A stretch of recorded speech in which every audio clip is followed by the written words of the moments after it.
महाकुंभ में उमड़ी श्रद्धालुओं की भीड़। 1 करोड़ 5 लाख श्रद्धालुओं ने संगम में लगाई आस्था की डुबकी। अब तक 62 करोड़ श्रद्धालुओं ने किया स्नान। आला अफसरों ने श्रद्धालुओं की सुरक्षा का बढ़ाया दायरा। सीएम योगी के निर्देश पर रखी जा रही नजर। महाकुंभ में उमड़ी श्रद्धालुओं की भीड़। 1 करोड़ 5 लाख श्रद्धालुओं ने संगम में लगाई आस्था की डुबकी। अब तक 62 करोड़ श्रद्धालुओं ने किया स्नान। आला अफसरों ने श्रद्धालुओं की सुरक्षा का दायरा बढ़ाया। सीएम योगी के निर्देश पर रखी जा रही नजर।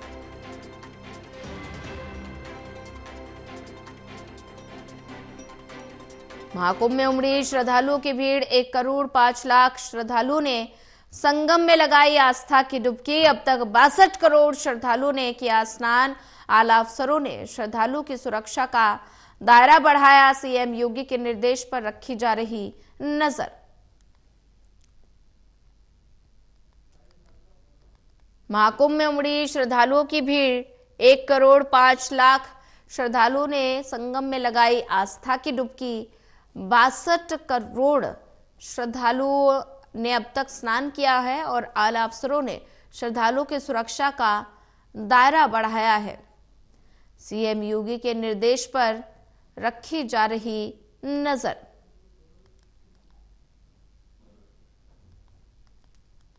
महाकुंभ में उमड़ रही श्रद्धालुओं की भीड़।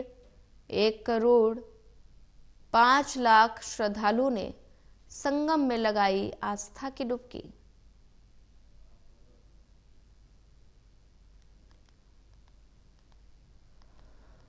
ज्यादा जानकारी साझा करने के लिए हमारे साथ आरिफ राजू जुड़ चुके हैं। आरिफ, महाकुंभ में उमड़ी श्रद्धालुओं की भीड़। 1 करोड़ 5 लाख श्रद्धालुओं ने संगम में डुबकी लगाई है और अब महाशिवरात्रि को लेकर लगातार श्रद्धालुओं का जन सैलाब उमड़ रहा है। तो ऐसे में भीड़ को नियंत्रण करने के लिए प्रशासन किस तरह से अलर्ट दिखाई दे रहा है?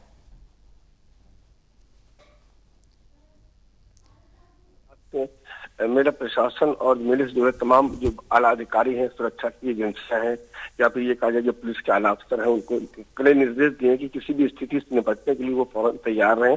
उसके अलावा जो पिछले दिनों घटना हुई थी मानव अवस्था की, उसको लेकर वो पुनरावृत्ति ना हो, इसको लेकर के कई कड़े निर्देश दिए थे। और पुलिस ने अभी जो व्यवस्था है वो लगातार बीती रात से ही शुरू कर दी थी और किसी भी स्थिति से निपटने के लिए, चाहे वो जमीन से हो, चाहे वो हवा से हो, चाहे वो जल से हो, तमाम तरीके की जो व्यवस्था है वो उन्होंने पूरी कर ली है। और श्रद्धालुओं की यहाँ तक हम बात करते हैं तो श्रद्धालु जो है वो प्रयागराज रेलवे स्टेशन से लेकर के जो तमाम जो 4-5 जो छोटे स्टेशन है वहां से श्रद्धालुओं की भीड़ है वो संगम की तरफ उमड़ रही है और लोग श्रद्धा की जो डुबकी है वो लगाने की तैयार है। चूंकि जिस तरीके से महाकुंभ का जो अंतिम स्नान है सानिया महाशिवरात्रि, तो उसको लेकर के जो श्रद्धालुओं की भीड़ है वो हर कोई चाहता है कि इस पावन बेला में आकर के संगम की त्रिवेणी में आस्था की डुबकी लगाए और खुद के भागीदार बने। तो ऐसी स्थिति में ये कह पाना बड़ा जल्दबाजी हो जाएगा कि शिवरात्रि के दिन कितने लोग नहाएंगे। लेकिन इतना जरूर है कि जो शिवरात्रि के स्नान की तैयारी की गई है उससे ये साफ जाहिर रखता है कि बड़ी संख्या में जो अब तक अमृत स्नान हुए हैं उसी के हिसाब से ही जो है यहाँ पर लोग संगम में आस्था की डुबकी लगाएंगे जो अंतिम स्नान शिवरात्रि होगा। जी बिल्कुल आरिफ, अगर बात की जाए तो 62 करोड़ श्रद्धालुओं ने अब तक आस्था की डुबकी लगाई है और ऐसे में आला अफसर चप्पे चप्पे पर मौजूद नजर आ रहे हैं। तो ऐसे में अपने समापन की ओर महाकुंभ बढ़ रहा है और ऐसे में अगर बात की जाए तो श्रद्धालु महाशिवरात्रि पर भारी संख्या में वहां पहुंचकर संगम में आस्था की डुबकी लगाएंगे। तो ऐसे में अगर बात की जाए तो यात्रियों को कितनी ज्यादा परेशानी का सामना करना पड़ रहा है, क्योंकि कई किलोमीटर लंबे जाम की स्थिति से यात्रियों को गुजरना पड़ रहा है?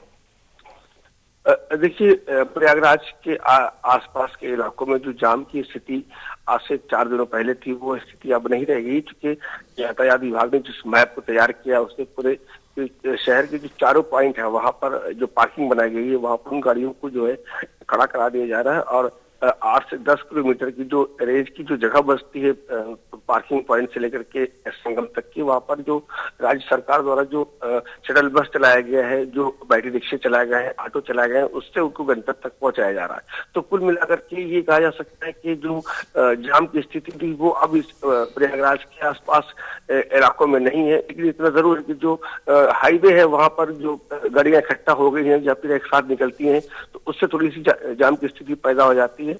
और जहां तक बात करते हैं 62 करोड़ लोगों के स्नान करने की, तो ये आखिरी स्नान से पहले 62 करोड़ का आंकड़ा पार हो जाना अपने आप में एक महारिकॉर्ड कायम करता है। क्योंकि श्रद्धा और आस्था की जो ये जनसैलाब यहाँ पर उमड़ा है, उससे ये साफ हो जाता है कि आने वाले समय में जो महाशिवरात्रि का स्थान, इस पर भी भारी भीड़ जमा हो सकती है। ठीक है आरिफ, ज्यादा जानकारी साझा करने के लिए आपका धन्यवाद।